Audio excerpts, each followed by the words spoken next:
अस्सलामुअलैकुम, welcome to my YouTube channel. I hope आप सब लोग ठीक ठाक होंगे। मैं भी ठीक ठाक हूँ। आज मैं आपके साथ माय किडनैपर 2 का 19th पार्ट शेयर करने वाली हूँ। और आज का पार्ट थोड़ा सा सैड और थोड़ा इमोशनल होने वाला है। और अगर आपको स्टोरी पसंद आए तो लाइक और कमेंट ज़रूर कीजिएगा।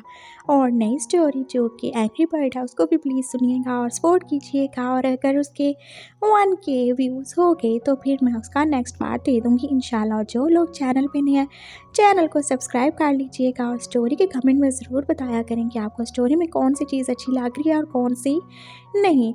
और पॉजिटिव क्रिटिसिज्म को तो मैं हमेशा ही अप्रिशिएट करती हूँ। चलें हम अपनी स्टोरी की तरफ चलते हैं। वांगजी जो कि अपनी बैले पे हाथ रख के जैसे अब शौक ही था, ऐसा कैसे ही हो सकता है, भला वो कैसे प्रेग्नेंट हो सकता है, वो तो प्रिकॉशन लेता है ना।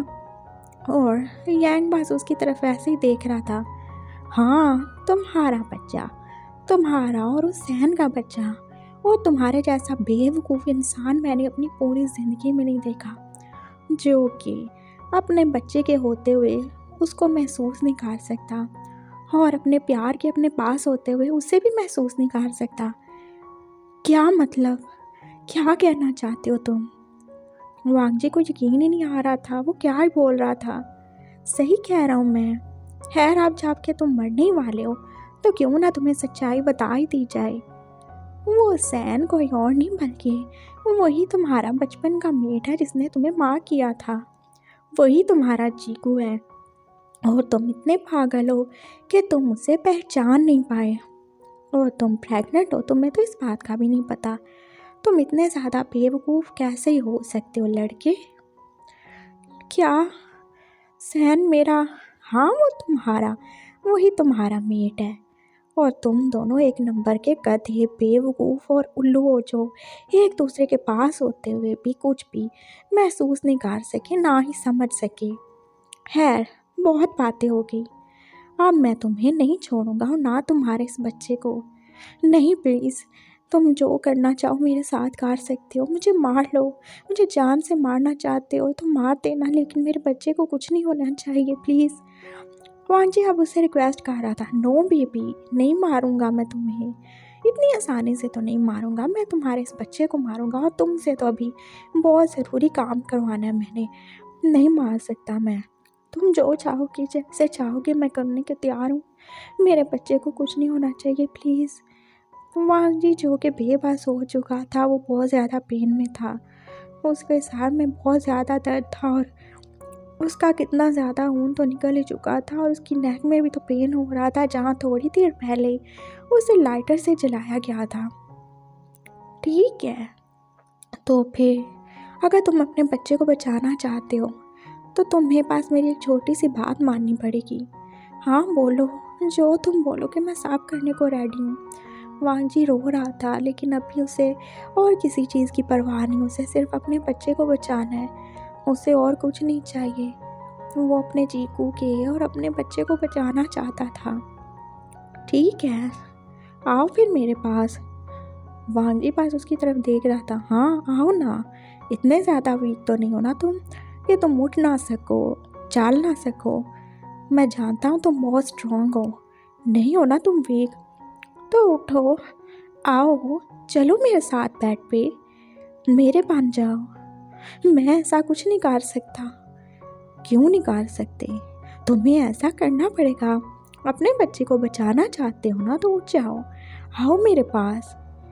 यांग वापस उसकी तरफ देख के पास शैतानों की तरह हंसी जा रहा था। और वांगजी जो कि बिल्कुल बेबासी हो चुका था, उसने सोचा था बस बहुत हो गया, अब पार या पार।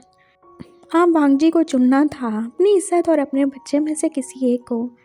किसको चुने वो दोनों में से किसी को भी नहीं खोना चाहता। तो फिर क्या करे वो? उसने अपनी सारी हिम्मत इकट्ठी की थी। नहीं, वो ऐसे हार नहीं मान सकता। वो वांगजी है, सहन का वांगजी, अपने चीकू का पाँव पे। वो इतनी जल्दी हार नहीं मानेगा। वांगजी ने बहुत हिम्मत की थी और वो पास उस सोफ़ा के सहारे तो अब खड़ा हो चुका था। और वो अब बहुत मजबूत कदमों से आहिस्ता आहिस्ता चलता जैसे यांग के करीब ही आ चुका था। गुड, बहुत अच्छा, ऐसे ही आ जाओ। यांग बस उसकी तरफ देख रहा था और वांगजी बस आगे आ ही जा रहा था और वह बिल्कुल यांग के करीब ही पहुंच चुका था और फिर यांग ने आगे बढ़कर जैसे उसे आगे काट लिया था। वांगजी ने एकदम से अपने हाथ में दबाया हुआ छोटा सा नाइफ जैसे उसकी बैग में घुसा दिया था और वह बार बार उस पर वार किए जा रहा था और यांग वो तो जैसे एकदम से शॉक ही हो गया था। ये क्या किया वांगजी ने, ये उसके पास कहाँ से आया? और वांगजी बास उसके कंधे से अपना सर टिकाए बास उसे मारे जा रहा था। तुम मेरा रेप करोगी, मेरे बच्चे को मारोगी, मैं तुम्हें जान से मार डालूँगा। मैं वांगजी हूँ, मैं कितना भी वीक हो जाऊँ लेकिन कभी भी कोई मुझे टच नहीं कर सकता। मेरे सहन के अलावा कोई मेरे करीब नहीं आ सकता। मैं मर जाऊँगा लेकिन किसी को अपने करीब नहीं आने दूँगा, समझ गए तुम? और फिर यांग ने एकदम से वांगजी को पीछे ही धक्का दे दिया था।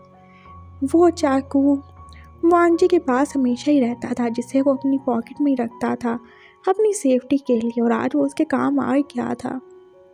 और यांग पास उसकी तरफ फटी फटी आंखों से देख रहा था।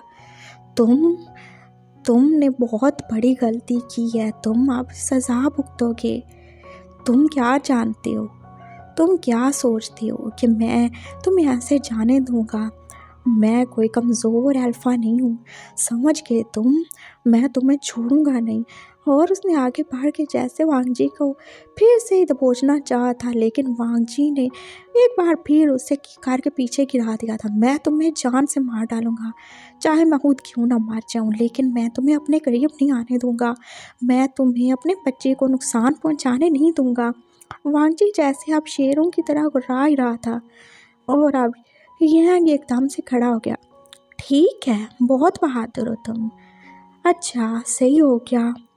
तो एक बात पता चली कि तुम अपने रिश्तों के बारे में और अपने प्यार के बारे में बहुत ज़्यादा केयरिंग हो, पॉसेसिव हो। तो इसका फिर क्या करोगे? वांगजी ने अब उसकी तरफ देखा और यांग एकदम से जैसे दूसरे कमरे से किसी को पकड़ ही लाया था। और वो कौन थी? शीचे आप? वो एकदम से डर ही गया था और लैंजी जो कि कितनी ज़्यादा डरी हुई थी, रो रही थी और उसके हाथ बंधे हुए थे और उसका मुंह भी तो जैसे पट्टी से बांधा ही किया था। हाँ, तुम्हारी प्यारी बहन, अब मेरी बात सुनो। क्या चाहिए तुम्हें? तुम अपनी बहन को बचाना चाहोगे या मेरी बात मानोगे? मैं तुम्हारी जान ले लूँगा कुत्ते, छोड़ दो मेरी बहन को। वांगजी को कितना सख्त गुस्सा आ रहा था। हाँ, छोड़ दूँगा, लेकिन तुमने जो किया है तुम्हें उसकी पनिशमेंट देनी पड़ेगी। मैं तुम्हारी कोई बात नहीं मानूंगा, मेरी बहन को छोड़ दो। और अब लैंड से जो पास रोए जा रही थी और वांगजी उसकी तरफ देख रहा था। वो कितनी बड़ी मुश्किल में फंस गया था, उसका दिल पास बार बार पुकारे जा रहा था। सैन, तुम कहाँ हो? प्लीज़ जल्दी आ जाओ, मुझे तुम्हारी ज़रूरत है, मैं बहुत ज़्यादा अकेला हूँ। सैन जो कि शूटिंग में बिजी था, पता नहीं क्यों ही उसका दिल घबराए जा रहा था। पता नहीं वांगजी घर पहुंचा होगा या नहीं। मैं उसे पूछूं कि उसने मेरे लिए लंच बनाया कि नहीं। उसने जल्दी से वांगजी को कॉल की थी लेकिन वांगजी का मोबाइल तो जैसे गाड़ी में रह गया था। हैप्पी सिंह ने कॉल उठाई थी। हाँ जी साहब जी। वांगजी किधर है? वो जी आज अपने सार दे नाल गए ने। तुम कहाँ पे हो? मैं जी बाहर गाड़ी 'च बैठा। पागल, उसे लेके आओ यहाँ, जल्दी करो। और क्या ही तुम कर रहे हो उधर? तुम इतने गधे कैसे ही हो सकते हो? जल्दी उसे लेके घर जाओ, चलो। सैन ने बस हुक्म दे दिया था और हैप्पी सिंह ने फ़ोन बंद कर दिया। हाँ जी, एक तरफ देखो, एक तरफ तो साहब की बीवी मेरे तो हुक्म चला दिया तो एक तरफ साहब जी ने, मैं क्या ही करा। जाता हूँ। और अब वांगजी बस देख रहा था कि वो क्या ही करे, उसके पास कोई और ऑप्शन नहीं था। और फिर यांग ने उसके आगे कुछ पेपर्स ही फेंके थे। इन पे साइन कर दो, सब सही हो जाएगा। ये किस चीज़ के पेपर है? किसी चीज़ के नहीं, प्रॉपर्टी के पेपर है, तुम्हारी प्रॉपर्टी के, जो तुम्हारे नाम है। मैं इस पे साइन क्यों करूं? तुम इस पे साइन करोगे अगर तुम्हें तुम्हारी प्यारी बहन, अपना बच्चा और अपनी इज्जत को बचाना है। तो तुम साइन करोगे। और तुम जानते हो, तुम वैसे इन तीनों में से किसी एक को तो खो ही दोगे ना। नहीं खोना चाहते ना तुम, तो करो साइन। हाँ, तुम साइन करो, ये सब कुछ मेरे नाम कर दो। मैं वादा करता हूँ तुम्हें भी छोड़ दूंगा, तुम्हारी बहन को भी। जल्दी करो। मैं साइन नहीं करूँगा, तुम्हें करना होगा। यांग ने एकदम से लैंजी के बाल खींचे थे और वो दोबारा से रोना शुरू हो गई थी। और फिर वांगजी जैसे डर गया। शीजे, मैं सब करूँगा, मैं आपको बचा लूँगा, मुझे माफ़ करना। उसने आगे बढ़ के जल्दी से उस पेन को उठा लिया था जो कि उन पेपर्स के ऊपर ही पड़ा था और अब साइन कर ही चुका था। उसने पेपर्स को पढ़ा नहीं, बस साइन कर दिए थे और वो पेपर उसकी तरफ फेंक दिए थे। अब उसके पास कुछ भी नहीं रहा था। हाँ, लेकिन उसका बच्चा तो ठीक है, उसकी बहन तो ठीक है ना, उसकी इज्जत महफूज है। पैसों का क्या है, वापस आ सकते हैं, लेकिन अगर कोई अपना खो जाए वो नहीं आएगा ना। गुड, बहुत अच्छा हो गया। और फिर यांग ने एकदम से वो पेपर उठा के लैंजी को दे दिए थे और उसके मुंह से टेप हटा दी थी। ये लो कसन, हो गया काम। बहुत अच्छी एक्टर हो वैसे तुम। और वांगजी जो कि आप उनको देख के शौक ही रह गया था। ये उसकी बहन। माफ़ करना वांगजी, मुझे ये सब करना पड़ा, वरना तुम तो सारी ज़िंदगी हमें अपना मोहताज ही बना के रखते। और ये यांग, ये मेरा दूर का कज़न है, इसने मेरी हेल्प की है। सो बाय वांगजी, अब जहन्नुम में आराम से रहना। बहुत थैंक यू, तुमने हमारी मदद की और साइन किए। आप मुझे ऐसे धोखा कैसे दे सकती हैं। वांगजी को कितना ही ज़्यादा दुख हो रहा था। वो एक रिश्ता जिसे अपने घर वालों में वो सबसे ज़्यादा प्यार करता था, जिस पे ट्रस्ट करता था, ये जानते हुए भी कि वो उसकी सौतेली बहन है, वही उसे धोखा दे के जा चुकी थी। मैं ऐसा कर सकती हूँ मेरे प्यारे भाई, और मैं क्या ही करती। मेरे पास तुमने कोई ऑप्शन छोड़ा ही नहीं था। तुमने मुझसे मेरा प्यार, मेरा सहन छीन लिया। तुमने मुझसे मेरी वो प्रॉपर्टी छीन ली जिस पे मेरा हक था। मैं जो कि अपनी फैमिली में सबसे बड़ी हूँ, मैं जो कि हमारे पापा की पहली औलाद हूँ, ये सब मेरा हक था। एक अल्फ़ा होते हुए भी मुझे मेरा हक नहीं मिला। पहली औलाद होते मुझे मेरा हक नहीं मिला, सिर्फ तुम्हारी वजह से और तुम्हारी उस दादी की वजह से। सो मुझे ये तो करना ही था ना, तो मैंने कर लिया। मैंने कुछ गलत नहीं किया। मैं तुमसे कल भी नफ़रत करती थी और आज भी नफ़रत करती हूँ। तुम कोई नहीं हो। तुम और तुम्हारी माँ ने हमेशा मेरा और मेरी माँ का हक छीना मुझसे, मेरे बाप को मुझसे दूर रहने पे मजबूर किया। आई हेट यू वांगजी, मर जाओ, भाड़ में जाओ तुम। आइंदा से अपनी शक्ल मुझे मत दिखाना और मर ही जाओ तुम। वो बस कह के जा चुकी थी और फिर यह ने अपनी बैग से वो चाकू निकाला था जो कि वांगजी ने उसे मारा था और एकदम उसे कितना पेन हुआ था, लेकिन वो बहुत ढीठ था। वो वांगजी के करीब आ रहा था। उस नाइफ से अभी तक उसका खून टपक रहा था। अगर तुम कमज़ोर नहीं हो वांगजी, तो मैं भी कमज़ोर नहीं हूँ, और मैं अपने ऊपर वार करने वालों को माफ़ नहीं करता। गुड बाय, अपना ख्याल रखना जहन्नुम में। उसने एकदम जैसे वो चाकू वांगजी के पेट में घुसा दिया था और वांगजी पास गिर ही चुका था। और तभी जैसे दरवाजे पे नॉक होना शुरू हो गई थी। बाहर हैप्पी सिंह था जो कि वांगजी को बुला रहा था। साहब जी, किधर हैं आप। और वांगजी बोलना चाहता था लेकिन वो नहीं बोल पा रहा था। उसे अपने पेट में बहुत सा दर्द हो रहा था। क्या उसका बच्चा ठीक होगा, वो बस यही सोच रहा था। खून तो जैसे अब निकले ही जा रहा था और यांग और लैंसी तो जैसे एकदम से हैप्पी सिंह की आवाज़ सुन के वहाँ से भाग ही गए थे। वो बैक डोर से जाने वाले थे। वांगजी जो कि अब वहीं गिर चुका था, वो रोए जा रहा था। उसके पास कुछ भी नहीं बचा था, ना अपनी प्रॉपर्टी और शायद ना ही अब अपना बच्चा। और हैप्पी सिंह जो कि बार बार दरवाज़ा नॉक करने के बाद अब दरवाज़ा तोड़ ही रहा था और वो आगे बढ़ा। उसने देखा वांगजी खून में लथपथ जैसे फर्श पे ही पड़ा था। उसने जल्दी से उसको आगे बढ़ के उठाना चाहा था, लेकिन वो तो जैसे बिल्कुल बेहोश ही हो चुका था। उसने जल्दी से सैन को कॉल की थी। सैन जो कि घर जाने के लिए निकल ही रहा था, उसने जल्दी से कॉल रिसीव की। क्या है हैप्पी सिंह, तुम्हें आराम नहीं है? साहब जी जल्दी ना लाओ ना, इधर आओ जल्दी, साहब जी की तबीयत ठीक नहीं है, उसने बोला था। और सैन को तो जैसे एकदम से कुछ गलत होने का एहसास हो रहा था। उसने ड्राइवर को बोला था और फिर उसकी गाड़ी 2 मिनट में वहाँ पे पहुँच चुकी थी, वो पास में था। और अंदर जाके जो उसने देखा था, उसके तो जैसे पाँव तले ज़मीन ही निकल चुकी थी। हैप्पी सिंह जो कि वांगजी का सर अपनी गोद में रखे बैठा हुआ था और वो जैसे अपने रुमाल से उसके सर को बांध रहा था। क्या हुआ, क्या हो गया वांगजी को? सैन ने आगे बढ़ के जैसे उसको उठा ही लिया था। वो उसकी हालत देख के जैसे अब बहुत ज़्यादा दुखी हो रहा था। साहब जी देखे, ये अपने साहब जी के साथ अंदर गए थे, मैं इनको बुलाने आया तो ये मुझे ऐसे मिले। साहब जी ये ठीक तो है ना? देखे इनका कितना खून निकल रहा है। सैन ने वांगजी को देखा था जो कि अपने खून में नहा चुका था। उसके पेट से खून निकल रहा था और उसकी जैसे पूरी बॉडी खून में लथपथ हो चुकी थी। ये क्या हो गया तुम्हें वांगजी? मैं तुम्हें कुछ नहीं होने दूंगा। सैन ने आगे बढ़ के जैसे हैप्पी सिंह की गोद से वांगजी को उठा ही लिया था, लेकिन उठाने से पहले उसने अपना कोट वांगजी को अच्छे तरीके से पहना दिया था। वांगजी जो कि पूरे तरीके से अब सैन की बाहों में था, उसे सैन की सैंड का एहसास हुआ था। उसने बड़ी मुश्किल से आंखें खोली थी और सैन ने उसकी तरफ देखा। वांगजी ये किसने किया? मैं नहीं छोड़ूंगा उसे। वांगजी जो कि अपनी आंसू भरी आंखों से सैन की तरफ ही देख रहा था, वो बहुत मुश्किल से बोल पाया था, आई एम सॉरी, मुझे माफ़ कर दो। और उसके बाद तो जैसे उसने आंखें बंद कर ली थी। सैन बस वांगजी को उठाए उठाए जल्दी से अब गाड़ी में ला चुका था और वो उसे हॉस्पिटल ले गया था।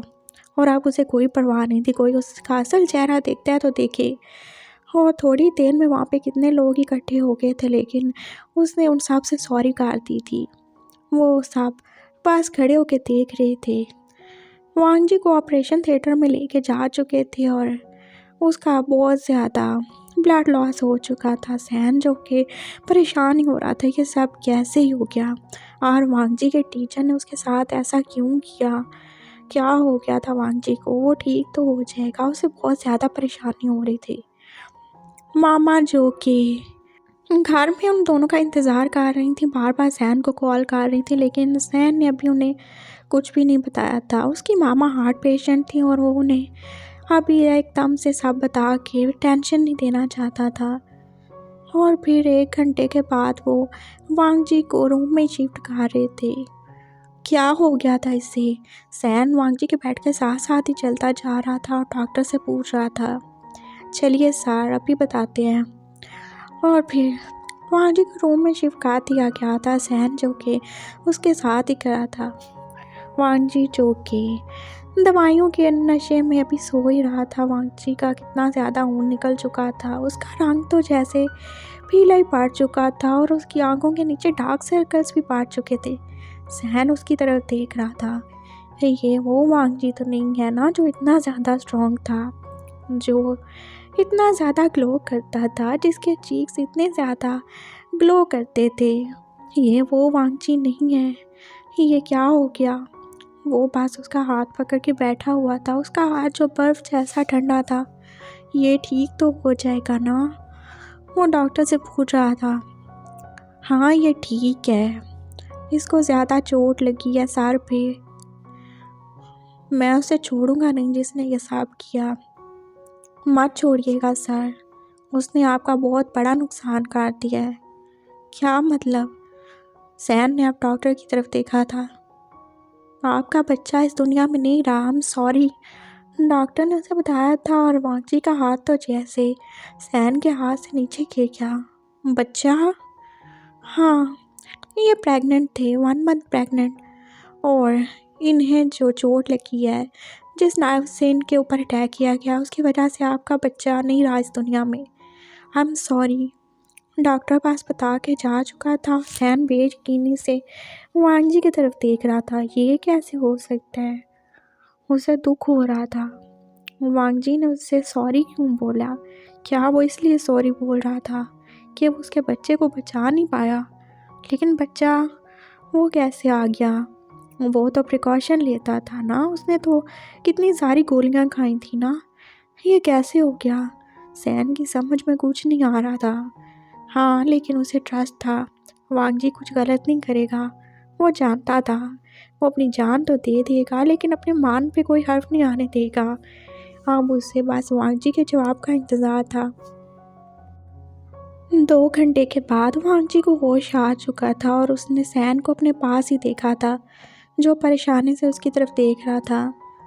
वांगजी उसे बताना चाहता था कि उसे पता चल गया कि वही उसका चीकू है, लेकिन उसका बच्चा, उसका हाथ एकदम से अपने बैली पे क्या था।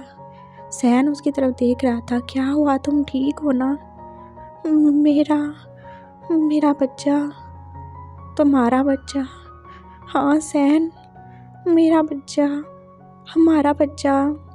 आई एम सॉरी, मुझे नहीं पता था मैं प्रेग्नेंट हूँ।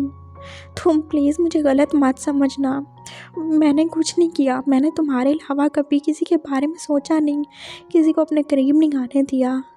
आई एम सॉरी चीकू, प्लीज़ मुझे माफ़ कर दो। तुम मुझे गलत मत समझना, मैंने कुछ भी नहीं किया।